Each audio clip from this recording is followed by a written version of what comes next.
नमस्कार दोस्तों, ये है आपका अपना चैनल करियर और फ्यूचर। दोस्तों, इस चैनल पर मैं आज आपको लेकर आई हूँ डॉक्टर मनोहर दे का क्लास 10th का अध्याय नंबर 1, जिसका नाम है वास्तविक संख्या। दोस्तों, ये पाठ का पहला पाठ है, पाठ नंबर 1। इसके बाद अब दूसरा पार्ट भी बनेगा जिसमें आपको एक्सरसाइज मिलेगी। इसमें आपको बेसिक सी चीज़ें बता रहा हूँ जिससे आपके कंसेप्ट क्लियर हो सकते हैं। ठीक है, तो बढ़ते हैं। देखिए, प्राकृतिक संख्या किन्हें कहते हैं। देखिए, गिनती में प्रयोग होने वाली संख्याओं को प्राकृतिक संख्या कहते हैं। जैसे उदाहरण ले लीजिए, 1 2 3 4 5 6 7 8 डॉट डॉट अनंत अनंत तक चला जाएगा। सबसे छोटी प्राकृतिक संख्या 1 होती है, सबसे बड़ी प्राकृतिक संख्या अनंत होती है। अर्थात अपरिभाषित है, इसकी हम परिभाषा नहीं दे सकते हैं क्योंकि गिनती है, गिनती को गिनते जाइए। कौन परिभाषा दे पाएगा? नहीं दे पाएगा, इसलिए क्या होगी? अपरिभाषित होगी। चलिए, अगली हेडिंग है पूर्ण संख्या किन्हें कहते हैं। देखिए, यदि प्राकृतिक संख्याओं के समूह में 0 अर्थात 0 को सम्मिलित कर लिया जाए तो उसे पूर्ण संख्या कहते हैं। उदाहरण लीजिए, 0 1 2 3 4 5 6 डॉट डॉट डॉट अनंत। देखिए, 0 पूर्ण मतलब पूर्ण संख्या है। पूर्ण संख्या कब होगी? जब 0 से 0 को सम्मिलित कर लिया जाएगा। और 0 को कब सम्मिलित किया? जब हम प्राकृतिक संख्याओं के समूह में हमने 0 को सम्मिलित किया, तो उसे क्या कहते हैं? पूर्ण संख्या कहते हैं। तो देखिए, इसमें भी 2 पॉइंट आते हैं कि सबसे छोटी पूर्ण संख्या 0 होती है और सबसे बड़ी संख्या अनंत होती है। अर्थात अपरिभाषित है, इसकी हम परिभाषा नहीं दे सकते हैं। चलिए, बढ़ते हैं अगली हेडिंग की ओर। देखिए, पूर्णांक संख्या किसे कहते हैं? अगली हेडिंग है पूर्णांक संख्या। देखिए, समस्त ऋण प्राकृतिक 0 सहित और समस्त धन प्राकृतिक संख्या के समूह को पूर्णांक संख्या कहते हैं। उदाहरण पर ले लीजिए, देखिए 0 है, अब 0 समस्त ऋण, ऋण मतलब माइनस में, तो देखिए -1 -2 -3 -4 डॉट डॉट डॉट, ये भी अनंत तक आ जाएगा। ठीक है, अब यहाँ पर देख लीजिए +1 +2 +3 +4 डॉट डॉट डॉट अनंत, मतलब समस्त ऋण भी है और समस्त प्राकृतिक भी है, समस्त धन भी है और 0 भी है, सम्मिलित है ना 0 सहित, तो उसे क्या कहते हैं हम? पूर्णांक संख्या। ठीक है, इसके बीच एक पॉइंट आता है, सबसे छोटी पूर्णांक संख्या ज्ञात नहीं की जा सकती है। सबसे छोटी पूर्णांक संख्या ज्ञात नहीं की जा सकती, अर्थात अपरिभाषित है। सबसे छोटी इसमें संख्या क्या नहीं कही जा सकती है? पूर्णांक संख्या को ज्ञात नहीं किया जा सकता है। ठीक है, चलिए अगली हेडिंग है सम संख्या किन्हें कहते हैं। देखिए, ऐसी प्राकृतिक संख्याएं जो 2 से पूर्णतः विभाजित हो जाए सम संख्याएं कहलाती हैं। उदाहरण लीजिए, 2 हुआ, 4 हुआ, 6 हुआ, 8 हुआ, 10 हुआ डॉट डॉट डॉट अनंत। देखिए, 2 को 2 से काटिए, क्या आ गया? 1, तो ये पूर्णतः विभाजित हो रही है। 4 को काटिए, 2 दूनी 4, 2 बार कट रही है। 3 को काटिए, 2 3 6, 3 बार जा रहा भाग, मतलब पूर्णतः विभाजित होनी चाहिए, 0 बचना चाहिए शेषफल। ठीक है, तो वो सम संख्या है, वरना क्या है? विषम है। 2 पंचे 10, तो यहाँ भी क्या हो रहा है? 0 बच रहा है। डॉट डॉट डॉट ऐसे अनंत चले जाएंगे, जैसे 12 हुई, 14 हुई, 16 हुई, 18 हुई, 20 हुई, मतलब एक संख्या छोड़ एक संख्या क्या आती है? सम संख्या आती है। ठीक है, जैसे 1 हो गई और संख्या, दूसरी हो गई 2 हो गई क्या? सम संख्या, तो इसे क्या कहते हैं? सम संख्या कहलाती हैं। देखिए, इसके बीच 2 पॉइंट आते हैं कि सबसे छोटी सम संख्या 2 होती है, क्योंकि सबसे छोटी 2 ही तो होगी, पहली 2 संख्या है, और सबसे बड़ी संख्या अनंत होगी, मतलब ये ज्ञात नहीं की जा सकती। ठीक है, विषम संख्या किन्हें कहते हैं? ऐसी प्राकृतिक संख्याएं जो 2 से पूर्णतः विभाजित नहीं होती हैं विषम संख्याएं कहलाती हैं। उदाहरण के तौर पर ले लीजिए, 1 हुआ, देखिए मैंने बताया था एक संख्या छोड़ और संख्या आती है विषम संख्या, तो 1 हुई, 2 को छोड़ दीजिए 3 हुई, 4 को छोड़ दीजिए 5 हुई, 6 सम संख्या हुई, लेकिन 7 क्या है? विषम है, तो एक संख्या छोड़ एक ये भी आएगी, तो 9 हो गई। डॉट डॉट डॉट अनंत, ये 2 से विभाजित नहीं हो सकती है, इसका एक भी पहचान है कि ये 2 से भी विभाजित नहीं है, इसलिए क्या है? विषम संख्याएं हैं। चलिए, इसके भी 2 पॉइंट आते हैं। सबसे छोटी विषम पूर्णांक संख्या 1 होती है, क्योंकि पहली संख्या है, पहली क्या है? विषम संख्या है। सबसे बड़ी विषम पूर्णांक संख्या ज्ञात नहीं की जा सकती अर्थात अनंत होती है। अगली हेडिंग है हमारी भाज्य संख्या किन्हें कहते हैं।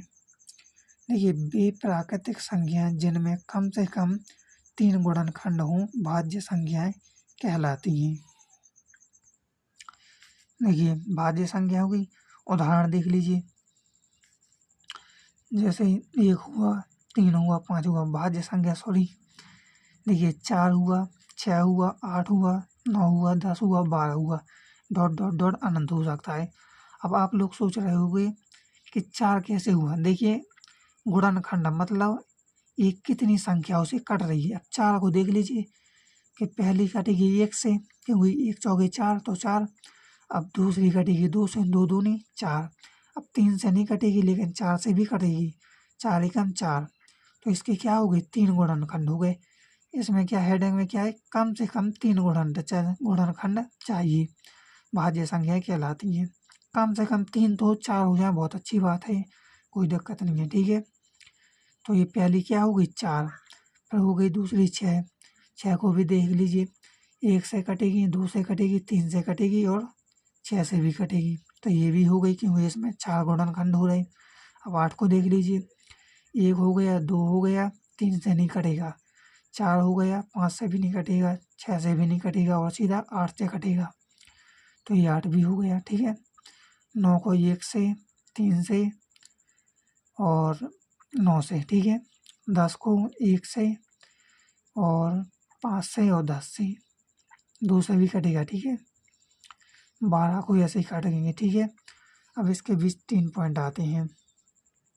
देखिए सबसे छोटी भाज्य संख्या 4 होती है, मैंने बताई थी ना, 4 है क्योंकि पहला गुणनखंड 3 हो रहे, 4 ही हो रहे ना, तो हो गई।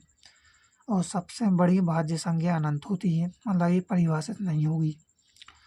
भाज्य संख्या सम या विषम दोनों हो सकती हैं। देखिए 4 भी है सम संख्या और 9 भी है, मतलब विषम संख्या है। 10 भी है, 12 भी है, मतलब ये सम और विषम दोनों होती है। चलिए अगली हेडिंग है हमारी अभाज्य संख्या किन्हें कहते हैं। देखिए वे प्राकृतिक संख्या जिनमें मात्र 2 गुणनखंड हों अभाज्य संख्याएं कहलाती है। उदाहरण लीजिए, जैसे 2 हुआ, 2 में क्या हो गई 1 और 2, 2 से ही कटेगी, 1 से भी कटेगा और 2 से भी भाग जाएगा, तो क्या हो गया 2। 3 को देख लीजिए, 1 से भी कटेगा और 3 से कटेगा, 5 हो गया, 1 से और 5, 7, 1 और 7, 11, 1 और 11 और 1 और 19, मतलब ये खुद से कटेगा और 1 से भी कटेगा, इसके अलावा ये किसी से नहीं कटेगा, उसे क्या कहते हैं, अभाज्य संख्या कहलाती है। देखिए इसके बीच 5 पॉइंट आते हैं। देखिए सबसे छोटी अभाज्य संख्या 2 होती है, 2 होगी ना, पहली है तो 2 ही होगी। सबसे छोटी सम संख्या सम अभाज्य संख्या 2 होती है, क्योंकि सम है इसलिए पहली तो 2 ही होगी, सम संख्या आ रही है ना। 1 है, अब आप लोग कहोगे 1 तो 1 तो 1 ही से कटेगी, फिर इसके अलावा 2 से कटेगी नहीं, तो वो नहीं होगी, 2 ही होगी पहली, ठीक है, सम अभाज्य संख्या। तीसरा पॉइंट है सबसे छोटी विषम अभाज्य संख्या 3 होगी, क्योंकि उसके बाद फिर 3 आती है। चौथा पॉइंट है 1 से 50 तक 15 अभाज्य संख्या होती है। पांचवा पॉइंट है एक ना तो भाज्य है और ना तो अभाज्य, बल्कि एक विशिष्ट है, एक विशिष्ट संख्या है, ठीक है।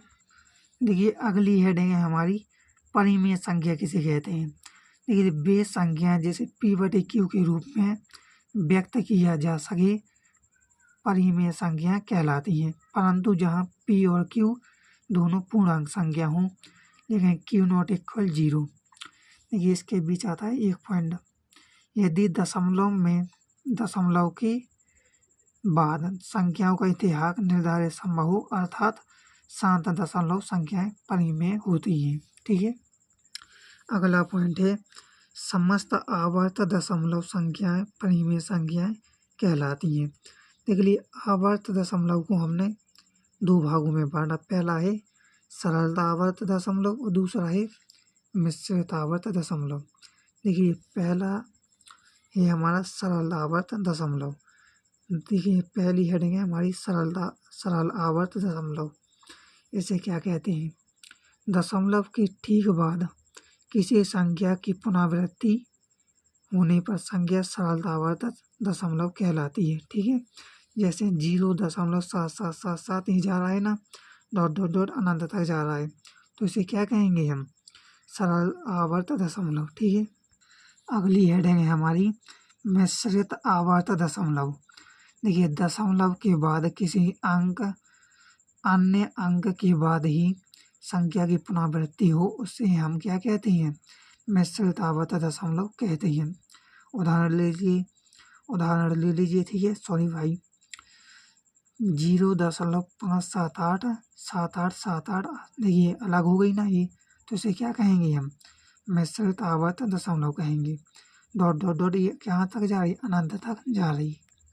चलिए अगली हेडिंग है हमें अपरिमेय संख्या किन्हें कहते हैं? जिन संख्याओं को p/q के रूप में व्यक्त नहीं किया जा सके, उसे क्या कहते हैं? अपरिमेय संख्याएं कहलाती हैं।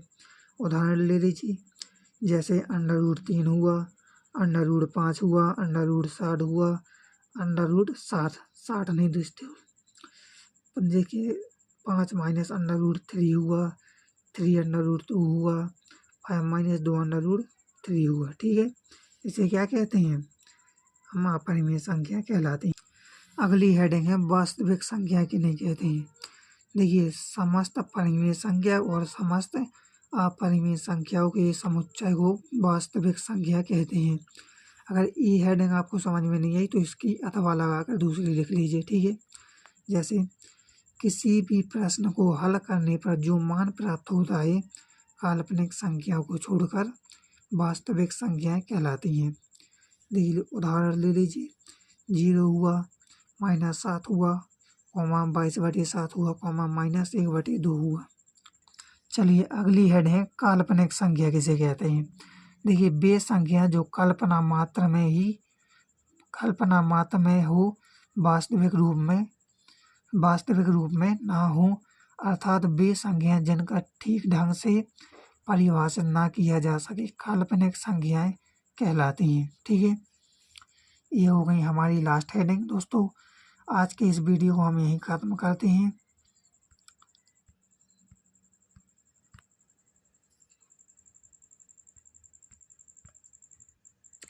मिलते हैं अगली वीडियो में, तब तक के लिए जय हिंद।